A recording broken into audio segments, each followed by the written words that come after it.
আপোনালোকৰ উৎসাহমূলক কমেণ্টবিলাক পাই আছোঁ, খুব বেছি ভাল লাগিছে আৰু আপোনালোকে ইমান ধুনীয়াকৈ ছাপোৰ্ট কৰিছে আৰু চাৰ্লি চেপলিনৰ লাইফ ষ্টৰী শুনি আছে আৰু মোৰো ভাল লাগিছে, পঢ়িবলৈ বহুত বেছি উৎসাহ পাইছোঁ। গতিকে আজি মেকিং এ লিভিং চাৰ্লিৰ শেষৰটো পাত পঢ়ি আজি মই শেষ কৰিম, মেকিং এ লিভিং চাৰ্লিৰ অধ্যায়টো শেষ কৰিম।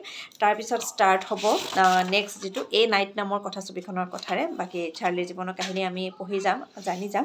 গতিকে লাষ্টৰ যিখিনি পাৰ্ট সেইখিনি মই পঢ়ি দিছোঁ making a living Charlie. Chaplin আছিল এজন প্ৰথম শ্ৰেণীৰ হাস্যৰসিক। প্ৰগাঢ় ৰসবোধ নাথাকিলে হাঁহিৰ দৃশ্যক চলচ্চিত্ৰত এনেধৰণে ফুটাই তোলা সম্ভৱ নহয়।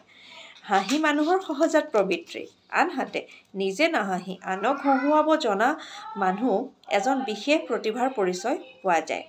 হাস্যৰসিক হিউমাৰিষ্ট হিচাপে খ্যাত এজন লোকে তেওঁৰ হাস্য কৌতুক পৰিৱেশনৰ মাধ্যমেৰে আনক হহুৱাই মাৰে, কিন্তু তেওঁ নিজে নাহাঁহে। এই বিশেষ গুণটো চেপলিনৰ মাজত পূৰা মাত্ৰাই দেখা গৈছিল। হাস্যৰস পৰিৱেশনৰ সময়ত প্ৰতিটো ক্ষেত্ৰতে দেখা গৈছে ঘটনাৰ নায়ক তেওঁ নিজেই। সকলোৰে মাজত আছে, কিন্তু আন কাৰো মাজতে যেন তেওঁ নাই, এনেকুৱা এটি ভাৱ তেওঁৰ মাজত সুস্পষ্ট হৈ উঠিছিল।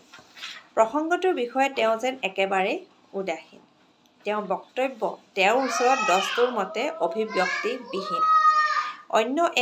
এনে অনন্য অসাধাৰণ গুণ দৰাচলতে আন কাৰো মাজত পৰিলক্ষিত নহয়। এ নাইট নামৰ ছবিখনৰ ক্ষেত্ৰতো চেপলিনৰ এই বিশেষ গুণটো দৰ্শকৰ চকুত সুস্পষ্ট হৈ ধৰা পৰে। সকলোৱে মুগ্ধ হয়, কাকতে পত্ৰে নতুনকৈ চেপলিনক লৈ আলোচনাৰ জোৱাৰ উঠে। এ নাইট নামৰ ছবিখনত অভিনয় কৰাটো চেপলিনৰ জীৱনৰ এক বিশেষ স্মৰণীয় ঘটনা বুলি ক'ব পাৰি। এ নাইট এখন ছবি যিখনত চেপলিনে এখন গুৰুত্বপূৰ্ণ ছবি, নেক্সট অধ্যায়টো ইয়াৰ ওপৰতে আছে, এখন তেওঁৰ জীৱনৰ স্মৰণীয় ছবি বুলি কৈছে। এই ছবিত নায়িকাৰ চৰিত্ৰত অভিনয়ৰ বাবে তেওঁ এগৰাকী সুন্দৰী গাভৰুৰ সন্ধান কৰিবলৈ ধৰিলে। পৰিচিত বন্ধুসকলকো তেওঁ এই বিষয়ে জনাইছিল, কিন্তু কামত নাহিল। অৱশেষত কাকতত বিজ্ঞাপন দিব লগা হ'ল। ফটোসহ বেছ কিছুসংখ্যক আবেদন পত্ৰ চেপলিনৰ হাতত আহি পৰিল। তাৰে কেইখনমান ফটো তেওঁ বাছি ল'লে। আৰম্ভ হ'ল সাক্ষাৎকাৰৰ পৰ্ব। ২-৪ গৰাকী মানৰ সাক্ষাৎকাৰ লোৱাৰ পিছত পাল পৰিল এডেনা পাৰভিয়ান্স নামৰ এক অপৰূপাৰ। ছোৱালীজনী আছিল যথাৰ্থতেই অতীৱ সুন্দৰী, খুব ধুনীয়া। গোটেই বিশ্বৰ সৌন্দৰ্য ৰাশি যেন একত্ৰে তাইতেই পঞ্জীভূত। স্বৰ্গৰ অপ্সৰাসকলৰ সৃষ্টিৰ পাছত অৱশিষ্ট সৌন্দৰ্যখিনি যেন এই যুৱতীৰ অংগতেই ঢালি দিয়া হৈছিল। তাইৰ কথা-বাৰ্তা, চাল-চলন সকলোতে আছিল এক শিল্পীসুলভ লক্ষণ। তাইক চেপলিনৰ পচন্দ হ'ল আৰু ছবিৰ নায়িকা হিচাপে মনোনীত কৰিলে। আৰম্ভ হ'ল ছবিৰ কাম। আনহাতে প্ৰথম দৰ্শনতেই চেপলিন আকৃষ্ট হৈ পৰিল পাৰভিয়ান্সৰ প্ৰতি। ক্ৰমে তেওঁলোকৰ মাজত মিলামিচা আৰম্ভ হ'ল আৰু এই মিলামিচাই ৰূপ ল'লে প্ৰেমৰ সম্পৰ্কৰ। পৰিচিত হ'লে ধৰিয়েই ল'লে যে তেওঁলোকৰ মাজত হ'ব বিবাহ।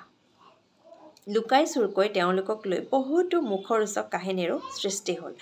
তাৰে কিমানটা সত্য আৰু কিমানটা কল্পনাপ্ৰসূত তাক জানিব পৰাটো স্বাভাৱিকতেই কষ্টকৰ আছিল। শেষ পৰ্যন্ত বাতৰি কাকততো তেওঁলোকৰ কাহিনী ছপা হ'বলৈ ধৰিলে। বজাৰ এক প্ৰকাৰ গৰম। লছ এঞ্জেলেছ এথলেটিক ক্লাব আছিল চেপলিনৰ এক আশ্ৰয়স্থান আৰু মিছ পাৰভিয়ান্স তাই লছ এঞ্জেলেছ এথলেটিক ক্লাবৰ দূৰৱৰ্তী এটি ফ্লেট ভাড়া কৰি তাতে বাস কৰিছিল। শ্বুটিঙৰ সময়খিনিৰ বাহিৰে বাকী অধিকাংশ সময় দুয়ো একেলগে তাতেই কটাইছিল। আনকি নৈশভোজনো দুয়ো একেলগে কৰিছিল। এটা সময়ত এনেকুৱা পৰিস্থিতি আহিল যে এজনে আনজনক এৰি বেছি সময় থাকিবই নোৱাৰা হ'ল, অকলশৰীয়া অনুভৱ কৰে। উভয়ৰ পাৰস্পৰিক বুজাপৰাৰ মাজেদি দুয়োৰে বিয়াৰ কথা আলোচনা হ'ল, আনকি বিয়াৰ দিন পৰ্যন্ত ধাৰ্য কৰা হ'ল।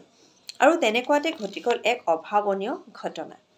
এদিন নৈশভোজৰ টেবুলত মিছ পাৰভিয়ান্স হঠাৎ সংজ্ঞা হেৰুৱাই চেয়াৰত পৰি গ'ল। চেপলিন মহা বিপদত পৰিল। হোটেলৰ 2 কৰ্মচাৰীৰ সহায়ত তেওঁ তাইক উঠাই নি শুৱাই তেওঁৰ আন্তৰিক সেৱাত তাই সংজ্ঞা ঘূৰাই পালে। কিন্তু উঠি বহিয়েই তাই উদ্ভ্ৰান্তৰ দৰে চাৰিওফালে চাবলৈ ধৰিলে। এক অস্বাভাৱিক চাঞ্চল্য পৰিলক্ষিত হ'ল তাইৰ চকুৱে মুখে। জ্ঞান ঘূৰাই পাই তাইৰ প্ৰথম কথা হ'ল, টম ক'ত? মেঘানঙক দেখা নাই যে, সি ক'ত? চেপলিনে মেঘানঙক চিনি পাইছিল। এক সুদৰ্শন যুৱক। পাৰামাউণ্ট কোম্পানীৰ মালিক তেওঁ। প্ৰেয়সী এডনা পাৰভিয়ান্সৰ আচৰণে চেপলিনক ভবাই তুলিলে। তেওঁ গোপনে খবৰ লৈ জানিব পাৰিলে যে এটা সময়ত টম মেঘানক আৰু মিছ পাৰ্ভিয়ান্সৰ মাজত প্ৰেমৰ সম্পৰ্ক গঢ়ি উঠিছিল। আনকি চেপলিনক লগ পোৱাৰ পাছতো দুয়ো গোপনে তেওঁলোকৰ সম্পৰ্ক বজাই ৰাখিছিল। বিষয়টো চেপলিনৰ বাবে মৰ্মান্তিক হৈ দেখা দিলে। তেওঁ যথেষ্ট অপমান বোধ কৰিলে। তেওঁ মনৰ ভাৱ পাৰ্ভিয়ান্সৰ পৰা গোপনে ৰাখি দুয়োৰে গতিবিধিৰ ওপৰত নজৰ ৰাখিবলৈ বিচাৰিলে, কিন্তু তেওঁ সেয়া কৰিব নোৱাৰিলে। এদিন তেওঁ পাৰ্ভিয়ান্সক এই বিষয়ে সুধি পেলালে। যদিও তাই বিষয়টো অস্বীকাৰ কৰিলে, ইয়াৰ পিছত চেপলিনে পাৰ্ভিয়ান্সৰ ওপৰত গোপনে নজৰ ৰাখিবলৈ চেষ্টা কৰিলে আৰু এদিন দুয়োকে হাতে লোটে ধৰা পেলালে। এদিন শ্বুটিঙৰ শেষত মিছ পাৰ্ভিয়ান্সে ষ্টুডিঅ'ৰ বাহিৰত অপেক্ষাৰত টমেৰ সৈতে মিলিত হয়। কথাটো চেপলিনৰ চকুত পৰে। দুয়োৰে প্ৰেমৰ সম্পৰ্ক যে মিছা নহয়, সেই সম্পৰ্কে চেপলিনৰ মনত আৰু কোনো সন্দেহ নাথাকিল।